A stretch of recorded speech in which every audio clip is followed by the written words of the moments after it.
It's the Kid Craddock Morning Show morning newscast where you find out what's happening in the lives of Kelly Raspberry, Big Al Mack, Ana Castillejos, Nick Adams, Trey Peart, and part-time Justin. Over to you, Big Al Mack. Thanks, Marv. The work trip to San Antonio turned into a pleasure trip as Big Al's girlfriend joined him for 24 hours.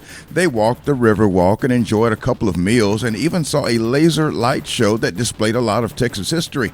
Saturday morning, Big Al was a little hungry, so he went downstairs to explore food options before getting ready to fly home. It only took a minute for Big Al to find a full-on brunch right there in the lobby of the hotel. He grabbed a plate, and just as he was about to pile food on it to take back to the room, Big Al noticed that the brunch was somewhat of a private affair.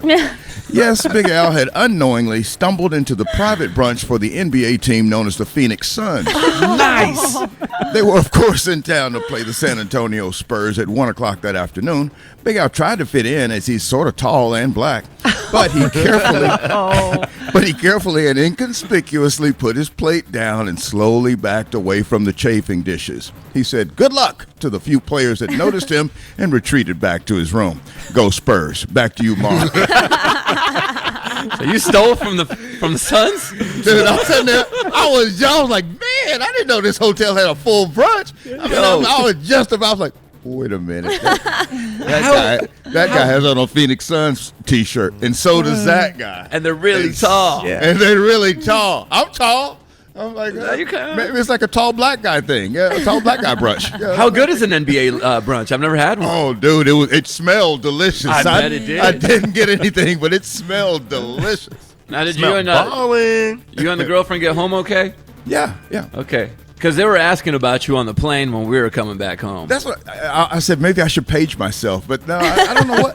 When I canceled my flight, when I canceled it, I was really careful to not cancel all y'all's flights because everybody's name popped up at the same time. Can you imagine? That would have been so funny. I'm like, what if I cancel? Oh, yeah, it would have been hilarious.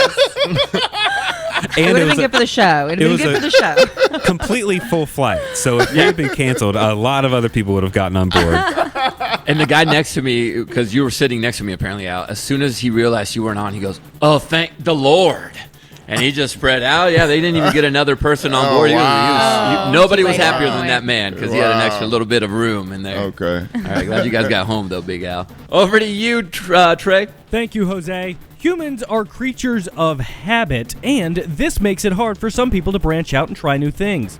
I was 22 years old when I first tried a milk dud, 27 when I had my first bite of sushi, and yesterday years old when I first dipped a grilled cheese sandwich into tomato soup. What? Life-changing. Right? Yeah. In other news, I feel like a jerk if I'm the first person to use the toilet after it has been cleaned by someone else. So I peed outside twice last night because, and I don't know if this is a compliment or an insult, my wife has a bladder the size of an Olympic swimming pool. Back to you, Jose. You peed outside because you don't want to be the first? You don't have a guest bathroom? She cleaned both of them. Oh. Yeah. So I'm hoping she used the restroom at some point last night after I went to bed. I peed outside yesterday, too. Twice, actually. What's wrong with you people? I was just lazy. I was just outside on the patio. I didn't feel like going in the house. My favorite thing is walking into a public restroom and all the seats are up because they just got cleaned. I'm like, yeah, right. Do you still hover, though? I want to pee in all of them. Say that.